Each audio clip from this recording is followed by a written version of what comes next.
You and I have been on the wrong path all of our lives. And so sadly, some of us are going to meet an early demise because of that.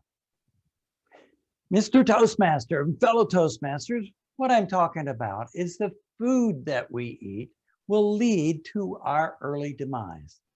But let me back up first, all the way back to 1950.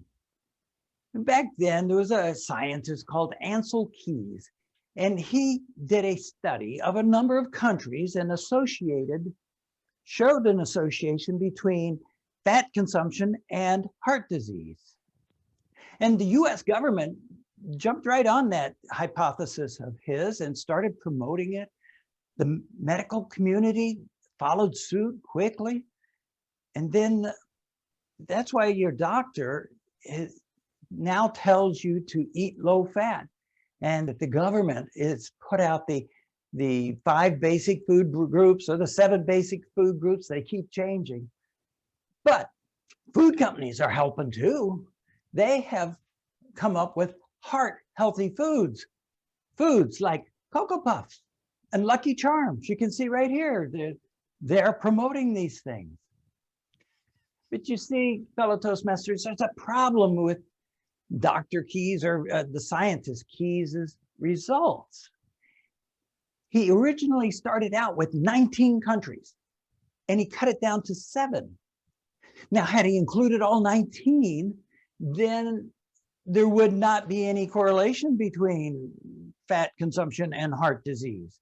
In fact, he even left France out of the study, and France was already known to have high fat consumption and very low heart disease. See, his results came to light, not his results, but his raw data came to light more recently. But it does draw into question both his methods and his results. But here's the problem. The medical community has still not relinquished or let go of that philosophy or that hypothesis that fat causes heart disease. Now, right at the same time, there was another scientist.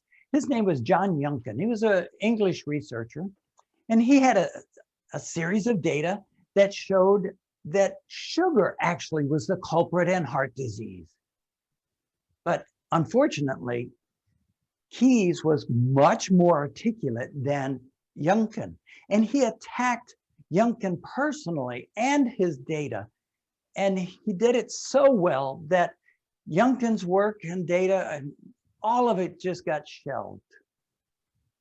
Now, fast forward 30 years to today, and there's lots more data coming out now that shows that sugar is indeed the culprit in heart disease and a number of other diseases, chronic diseases, diseases like diabetes type 2 or Alzheimer's or even cancer. And I know you're thinking, well, I'll just cut back on my sugar and I'll be good. I'll be home free. Well, not so fast. And here's why. All the foods that we eat are composed of really 3 things, and they're called macros. You've heard those words before. And you know what they are. They're proteins, fats, and carbohydrates. Those are the 3 things we consume every time we eat any food. Well, the carbohydrates, sugar is a component or a simple carbohydrate. So your body can easily digest sugar into glucose, and your body then uses that glucose to make energy. But what about complex carbohydrates like rice or beans or potatoes? They're complex. Well, what happens when your body breaks them down? Well, they become simple carbohydrates, or better known as glucose. It just takes longer. I hope that you can see the point I'm trying to make is that we have indeed been on the wrong path for a long time. In fact, I don't know if you know this or not, but in the turn of the century, the 19th century, heart disease was very rare. It wasn't until the 1950s that it actually spiked and has been increasing ever since, and all those other chronic diseases too. Now, sadly, the medical community is holding fast to their fat causes heart disease theory. It's almost like groupthink. You can't not say that something else might be the cause of heart disease, like sugar. Well, fortunately, there's a growing number of doctors who aren't buying it anymore. And they have changed the method and the ways that they treat their patients, and they are getting spectacular results.